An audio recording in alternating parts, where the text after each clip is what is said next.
हम आपको पढ़ा रहे थे वैद्युत रसायन। वैद्युत रसायन के अंतर्गत जो आपका पहला टॉपिक चल रहा था वो पहला टॉपिक था ऑक्सीकरण अपचयन। ऑक्सीकरण अपचयन अभिक्रिया किसे कहा जाता है, उसी के साथ साथ में बताया गया था आपको रेडॉक्स अभिक्रिया।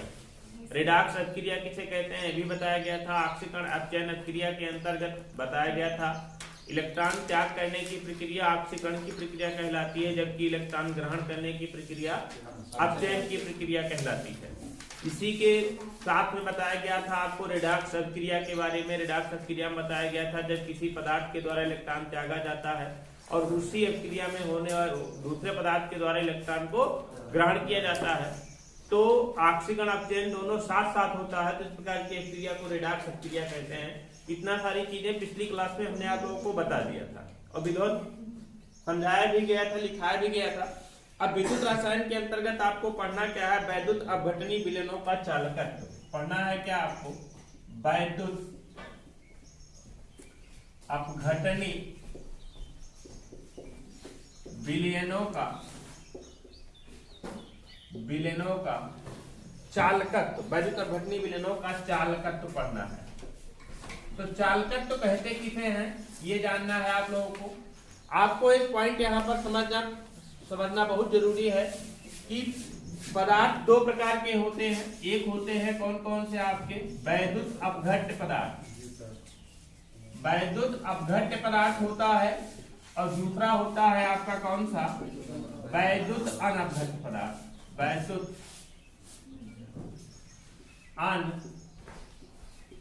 अनअपघट्य पदार्थ, वैद्युत अपघट्य पदार्थ किसे कहा जाता है? वैद्युत अपघट्य पदार्थ ऐसा पदार्थ जिसको गलित अवस्था में, जिसके गलित अवस्था में या विलयन की अवस्था में विद्युत धारा का प्रवाह किया जा सके, तो इस प्रकार के पदार्थ को वैद्युत अपघट्य पदार्थ कहते हैं। जैसे बात करते हैं सोडियम क्लोराइड की। सोडियम क्लोराइड को यदि हम जल में डिजॉल्व कर लेते हैं, जल में घोल लेते हैं, घोलने के बाद इसमें विद्युत धारा को प्रवाहित करते हैं, विद्युत धारा प्रवाहित करते हैं, तो विद्युत धारा पूरे विलयन में समान रूप से फैल जाती है, पूरे विलयन में समान रूप से फैल जाती है। वैद्युत धारा होती है जो पूरे विलयन में समान रूप से फैल जाती है। क्यों फैल जाती है? क्योंकि यहाँ पर ये टूट जाता है किसमें, Na positive plus Cl negative में, अर्थात धनायन में और ऋणायनों में टूट जाता है। और यही धनायनों अर्थात इसी आयनों के कारण इसमें विद्युत धारा का प्रवाह आसानी से हो सकता है, विद्युत धारा का प्रवाह आसानी से होता है। समझ रहे ना। दूसरा पदार्थ होता है वैद्युत अनअपघट्य पदार्थ, ऐसा पदार्थ जिसके गलित अवस्था में या विलयन की अवस्था में विद्युत धारा को प्रवाहित न किया जा सके, तो इस प्रकार के पदार्थ को कौन सा पदार्थ कहते हैं? वैद्युत अनअपघट्य पदार्थ कहते हैं। जैसे ग्लूकोज की बात करते हैं C6H12O6, इसको हम जल में घोलें और जल में घोलने के बाद इसमें विद्युत का प्रवाह करें, विद्युत का प्रवाह करें, इसको जल में घोलें और जल में घोलने के बाद इसमें विद्युत का प्रवाह करें, विद्युत का प्रवाह नहीं होता है, तो इस प्रकार के पदार्थ को वैद्युत अनअपघट्य पदार्थ कहते हैं।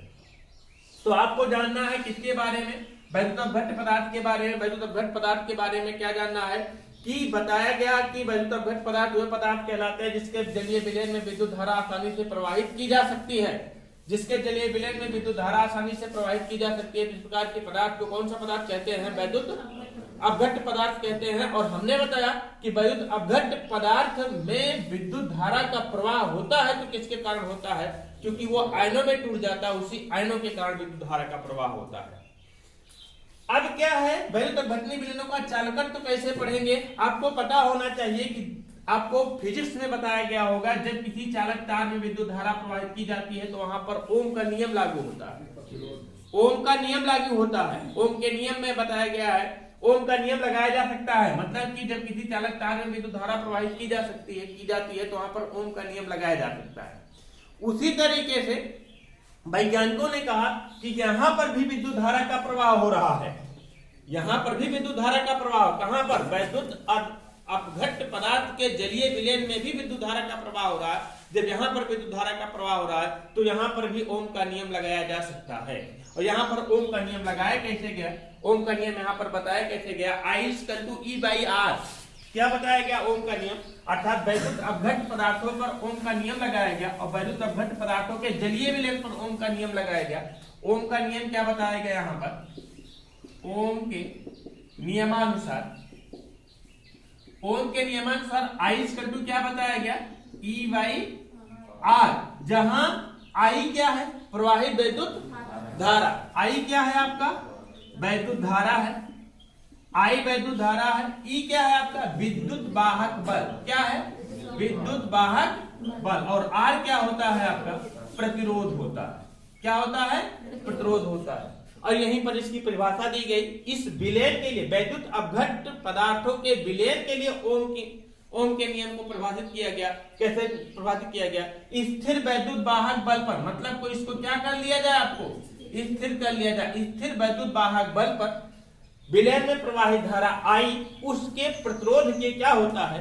व्युत्क्रमानुपाती होता है, अर्थात आई प्रोपोर्शनल 1/r। आई प्रोपोर्शनल 1/r। समझ गए कि नहीं? इसे आई प्रोपोर्शनल 1/r मतलब कि क्या किया गया यहाँ पर कि वैद्युत अपघट्ट पदार्थों के जलीय विलयन पर ओम का नियम लगाया गया। ओम का नियम क्यों लगाया गया? क्योंकि कहा गया कि जिस तरीके से चालक तार में विद्युत धारा प्रवाहित होती है तो वहां पर ओम का नियम लगाया जा सकता है।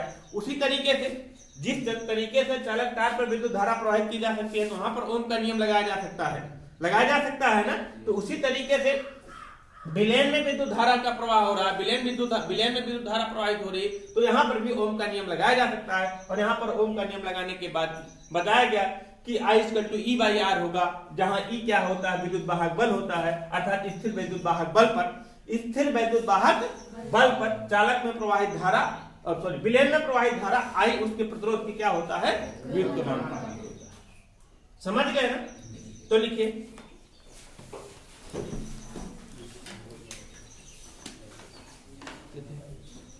वैद्युत अपघट्ट पदार्थ गलित अवस्था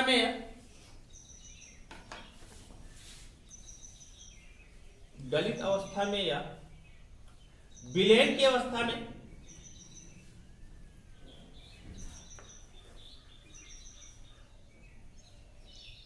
विद्युत धारा का संचालन करते हैं।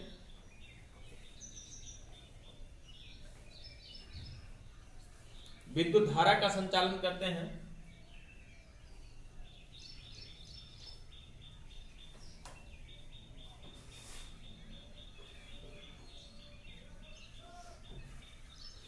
विद्युत धारा का संचालन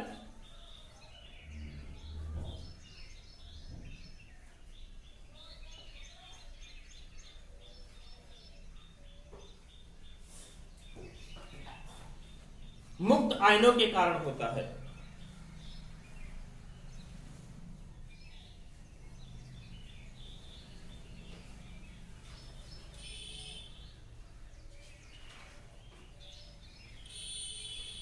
लिखिए वैद्युत अपघट्ट के विलयन में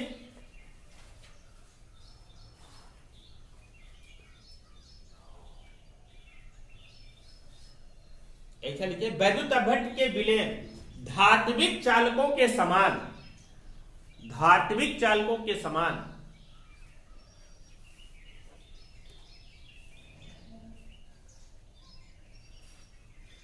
ओम के नियम का अनुपालन करते हैं।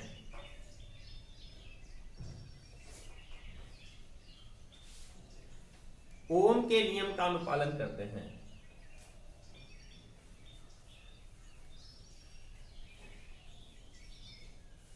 ओम के नियमानुसार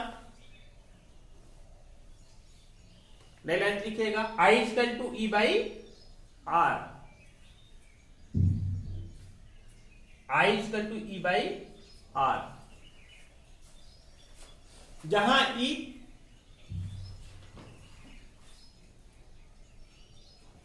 क्या है? वैद्युत वाहक बल है।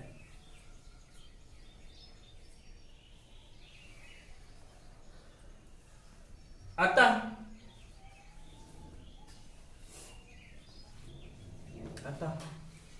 लिखिए इन्वर्टर कमा में स्थिर वैद्युत वाहक बल पर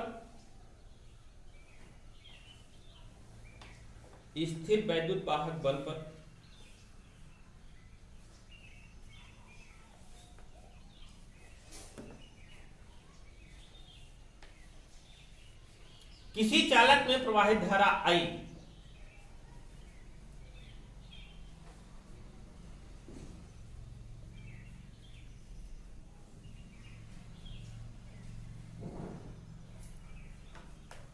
किसी चालक में प्रवाहित धारा आई, उस चालक के प्रतिरोध आर के व्युत्क्रमानुपाती होता है।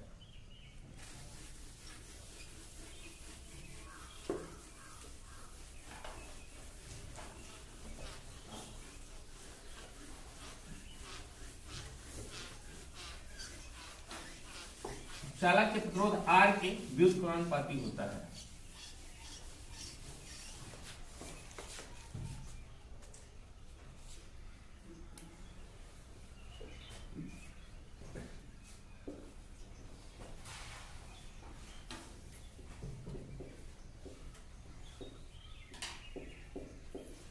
यहां से जानना है आप लोगों को, चालकत्व जानना है। चालकत्व किसे कहते हैं? चालकत्व क्या होता है?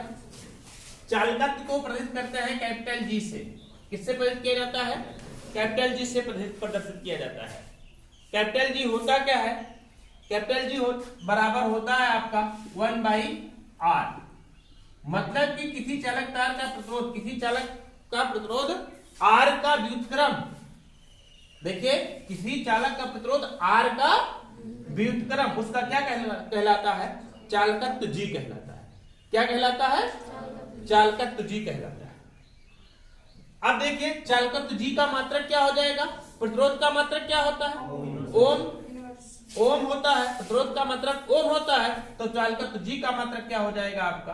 ओम इनवर्स होता है। क्या होता है? ओम इनवर्स होता है, या सीमेंज भी कहते हैं इसे। क्या कहते हैं? सीमेंज भी कहते हैं। इसे यश से प्रदर्शित किया जाता है। और जान लीजिए आप लोग यहीं पर 1 siemens equal to 1 ohm inverse. 1 siemens equal to क्या होता है? 1 ओम इनवर्स। तो चालकत्व को परिभाषित कैसे करेंगे? चालकत्व जी को परिभाषित कैसे करेंगे? किसी चालक का प्रतिरोध R का व्युत्क्रम, किसी चालक के प्रतिरोध R का व्युत्क्रम, उसका क्या कहलाता है? चालकत्व जी कहलाता है। क्या कहलाता है उसका? चालकत्व जी कहलाता है। और फिर यहीं पर जानिए आप लोग, प्रतिरोध का मान निर्भर किस पर करता है? किस किस चीजों पर निर्भर करता है? प्रतिरोध का मान किस पर निर्भर करता है? प्रतिरोध का मान उस चालक तार की लंबाई L के समानुपाती, अर्थात R प्रोपोर्शनल L, तथा उसके अनुप्रस्थ काट के क्षेत्रफल के। अनुप्रस्थ काट का मतलब कि चालक तार है तो इसका, मान लीजिए चालक तार है तो इसका क्षेत्रफल, अनुप्रस्थ काट का क्षेत्रफल का मतलब क्या? इस मोटाई का, है ना? अनुप्रस्थ काट के क्षेत्रफल के व्युत्क्रमानुपाती होता है, अर्थात R प्रोपोर्शनल क्या होता है? 1/a व्युत्क्रमानुपाती होता है। दोनों को मिला देंगे, R प्रोपोर्शनल क्या हो जाएगा? L/a, या R इक्वल टू क्या हो जाएगा? रो L/a। क्या होता है? रो L/a, जहां रो एक अनुपातिक स्थिरांक है जिसे विशिष्ट प्रतिरोध या प्रतिरोधकता कहते हैं। रो को क्या कहते हैं? विशिष्ट प्रतिरोध। क्या कहते हैं हम? विशिष्ट प्रतिरोध कहा जाता है, या इसी को क्या कहते हैं? प्रतिरोधकता। क्या कहते हैं इसे हम? प्रतिरोधकता कहते हैं। समझ गए कितना? प्रतिरोधकता भी समझ गए कि नहीं? अब यहां से प्रतिरोधकता रो का मात्रक भी निकाल सकते हैं हम। प्रतिरोधकता रो का मात्रक भी निकाल सकते हैं। कैसे निकाल सकते हैं? यहां से रो इक्वल टू क्या हो जाएगा आपका? बोलिए, RA/L हो जाएगा। हो जाएगा कि नहीं? और R का मात्रक क्या होगा? ओम। और क्षेत्रफल का मात्रक क्या होगा? Metre square. और बटे क्या होगा इसका? मीटर। मीटर स्क्वायर से मीटर कैंसिल, अर्थात क्या हो जाएगा? Ohm metre. हो जाएगा कि नहीं हो जाएगा? तो रो का मात्रक हो जाएगा ओम मीटर, अर्थात विशिष्ट प्रतिरोधकता का मात्रक क्या होता है आपका? ओम मीटर होता है। समझ गए ना? समझ गए ना? चालकत्व किसे कहते हैं? किसी चालक तार प्रतिरोध कार का व्युत्क्रम, उसका क्या कहलाता है? चालकत्व कहलाता है। तो लिखिए, नहीं लिखिए, चालक के प्रतिरोध R का व्युत्क्रम, चालक के प्रतिरोध R का व्युत्क्रम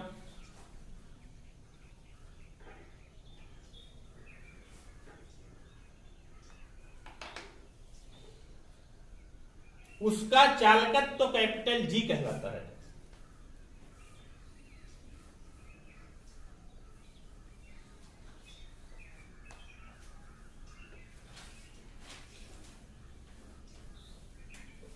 अर्थात capital G is equal to 1/r।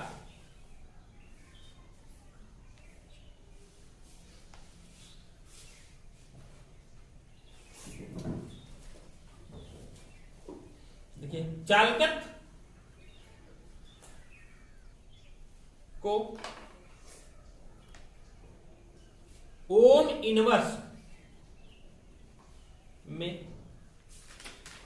या सीमेंज में व्यक्त करते हैं। ओम इनवर्स में या सीमेंज में व्यक्त करते हैं।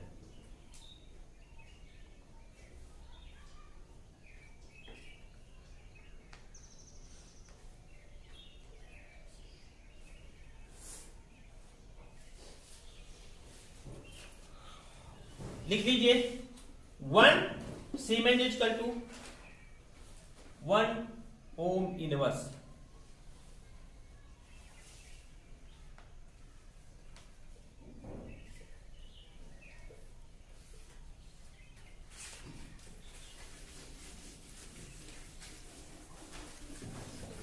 अब हेडिंग बनाइए विशिष्ट प्रतिरोध। विशिष्ट प्रतिरोध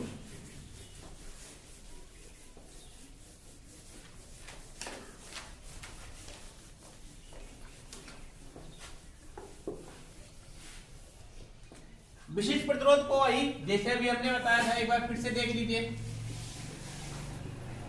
विशिष्ट प्रतिरोध, विशिष्ट प्रतिरोध किसे कहा जाता है? हमने बताया अभी आप लोगों को कि प्रतिरोध क्या होता है, किसी चालक की लंबाई के समानुपाती अर्थात R प्रोपोर्शनल L। और फिर हमने बताया दूसरा, उस चालक के अनुप्रस्थ काट के क्षेत्रफल के व्युत्क्रमानुपाती R प्रोपोर्शनल 1/a। दोनों को मिलाएंगे तो R प्रोपोर्शनल L/a। प्रोपोर्शनल का चिन्ह हटाएंगे तो यह R इक्वल टू क्या हो जाएगा आपका रो L/a। जहां रो क्या है, एक स्थिरांक है, एक क्या है, स्थिरांक है, जिसे क्या कहते हैं हम, विशिष्ट प्रतिरोध या प्रतिरोधकता कहते हैं। क्या कहते हैं? विशिष्ट प्रतिरोध या क्या कहते हैं, प्रतिरोधकता कहते हैं। प्रतिरोधकता कहते हैं, ठीक है। यहीं पर तुरंत समझिए आप लोग, रो का मात्रक, रो का मात्रक भी अभी हमने निकालना सिखाया था। रो इक्वल टू क्या हो जाएगा आपका RA/L। R को मापते किस में है हम, ओम में, तो क्या हो जाएगा आपका ओम।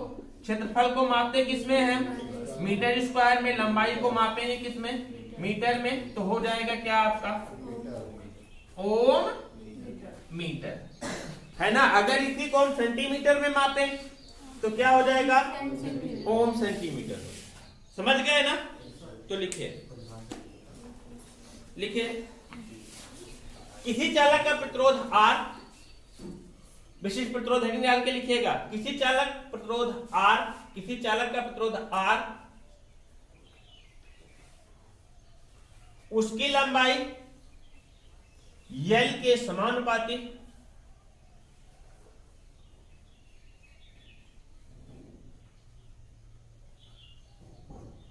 तथा उसके अनुप्रस्थ काट के क्षेत्रफल के, उसके अनुप्रस्थ काट के क्षेत्रफल के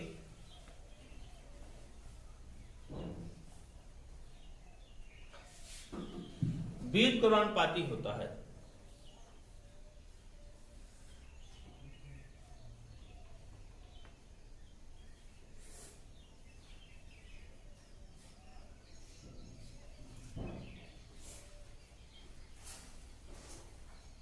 अर्थात R प्रोपोर्शनल L व R प्रोपोर्शनल 1/a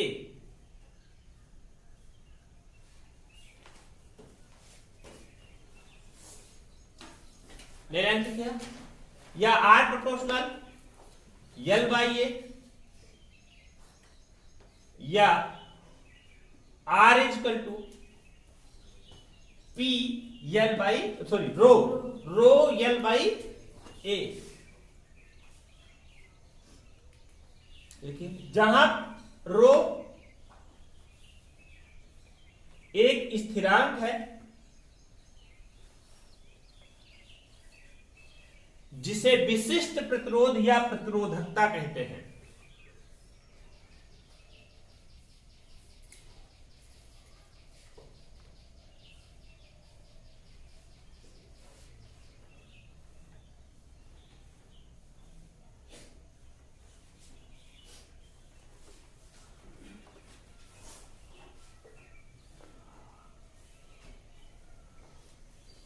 विशिष्ट प्रतिरोध या प्रतिरोधकता कहते हैं जिसका मात्रक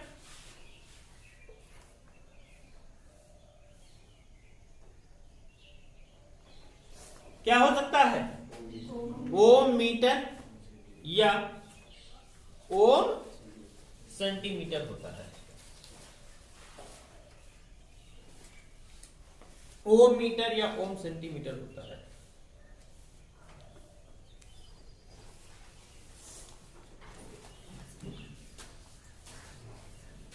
समझ गए? अगला लिखे विशिष्ट चालकता। विशिष्ट चालकता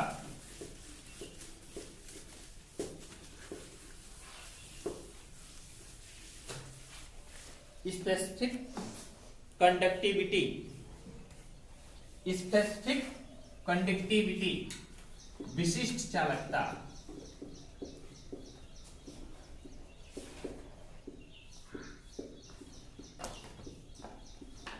विशिष्ट चालकता को प्रदर्शित किससे करते हैं? यहां पर के से। किससे? के से। और विशिष्ट चालकता होती क्या है?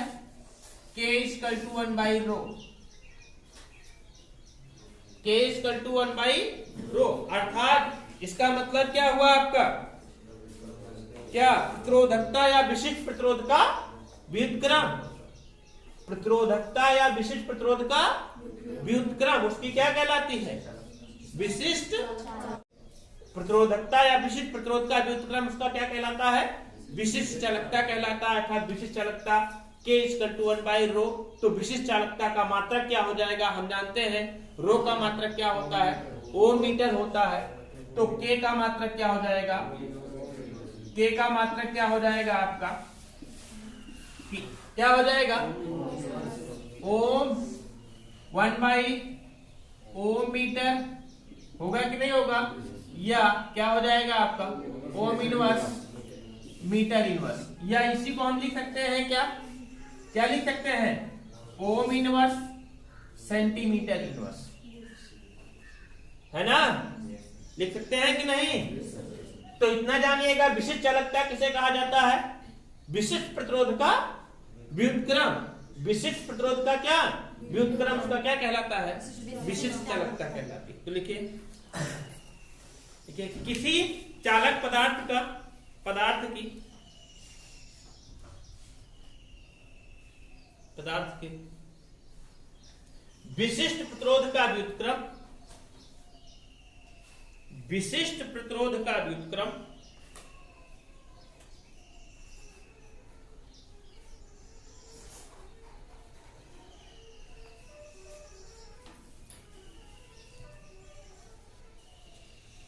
विशिष्ट प्रतिरोध का व्युत्क्रम उसकी विशिष्ट चालकता या विशिष्ट चालकत्व कहलाती है।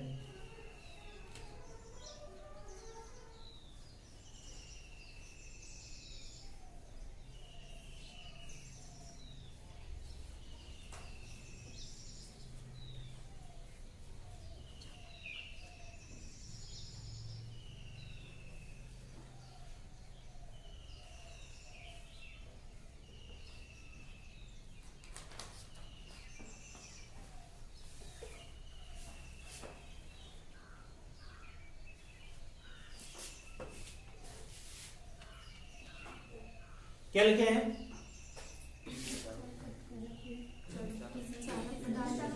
विशिष्ट चालकता या विशिष्ट चालकत्व कहलाती। लिखे इसका मात्रक इसका मात्रक ओम inverse metre inverse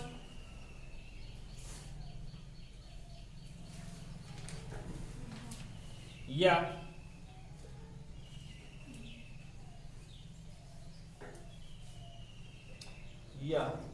ohm inverse centimetre inverse होगा। ओम इनवर्स सेंटीमीटर इनवर्स होता है।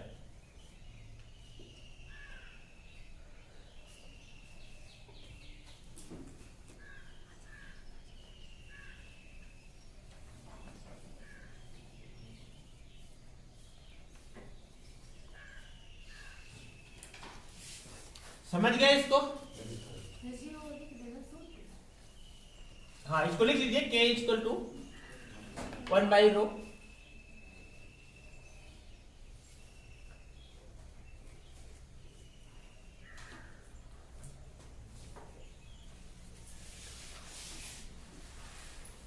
हटाएं इसको। अगला लिखिए सेल स्थिरांक। सेल स्थिरांक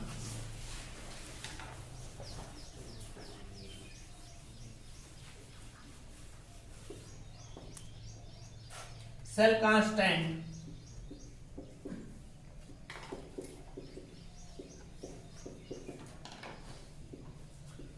सेल स्थिरांक किसे कहते हैं? सेल स्थिरांक होता क्या है आपको पता होना चाहिए। एक फार्मूला भी हमने आप लोगों को बताया था।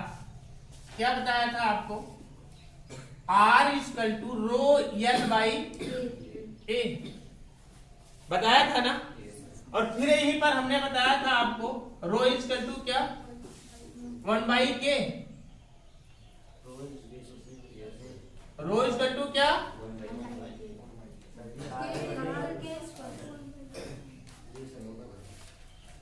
चलो K इक्वल टू हमने बताया था क्या 1/ρ या रो इक्वल टू क्या हो जाएगा 1/K। एक ही बात तो हुई। रो इक्वल टू क्या हो जाएगा 1/K हो सकता है कि नहीं? तो रो के स्थान पर हम इसको लिख देंगे। तो R इक्वल टू क्या हो जाएगा आपका 1/K इंटू L/A। और आपको एक बात यहीं पर तुरंत पता होनी चाहिए। आपको पता होना चाहिए कि कोई सेल अगर होगा, कोई सेल होगा, उस सेल में जो चालक तार लगाया जाएगा, उस जो चालक तार लगाया जाएगा उस चालक तारे के बीच की दूरी हमेशा कांस्टेंट होगी कि नहीं होगी? कि बदलती रहेगी? कांस्टेंट होगी ना। और इसका क्षेत्रफल भी क्या होगा? हमेशा कांस्टेंट होगा। होगा कि नहीं होगा? तो मतलब कि L/A का अनुपात मतलब रेशियो भी क्या होगा? इसका कांस्टेंट होगा ना।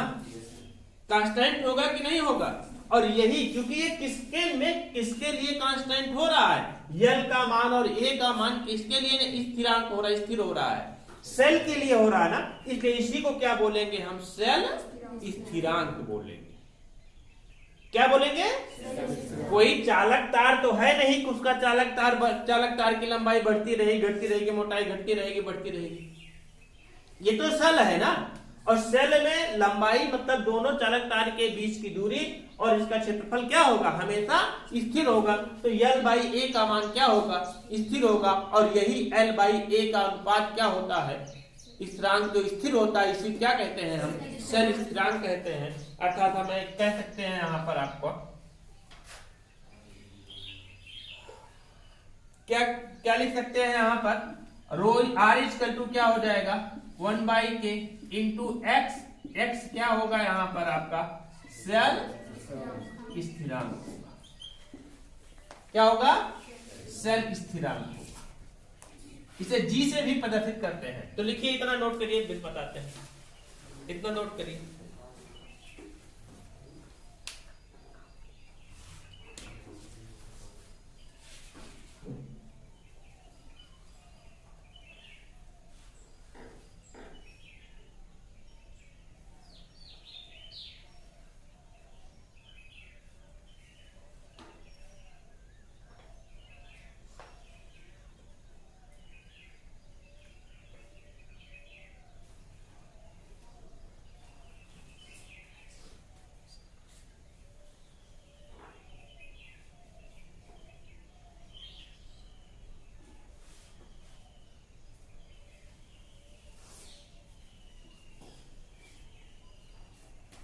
नोट किए?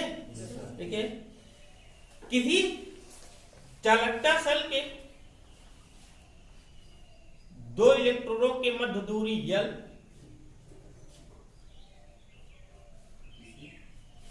किसी चालकता शेल के दो इलेक्ट्रोडों के मध्य दूरी L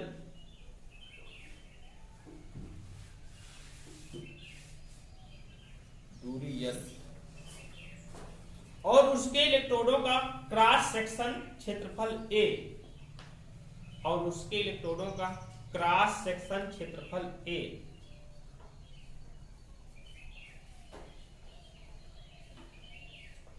क्रॉस सेक्शन अनुप्रस्थ काट का क्षेत्रफल A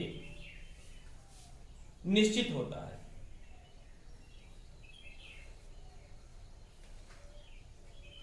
अर्थात उसका L/A अनुपात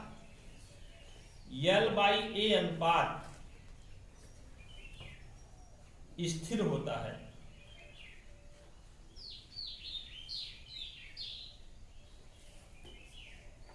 किसी चालकता शेल का L/A अनुपात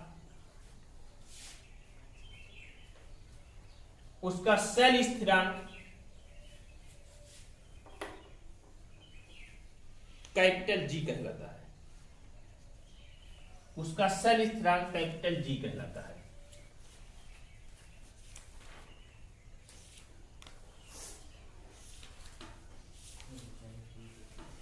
समझ गए ना? शेल स्थिरांक समझ गए ना? अब आगे पढ़ना है आप उनको मोलर चालकता। क्या पढ़ना है? मोलर चालकता। मोलर चालकता कल बताया जाएगा।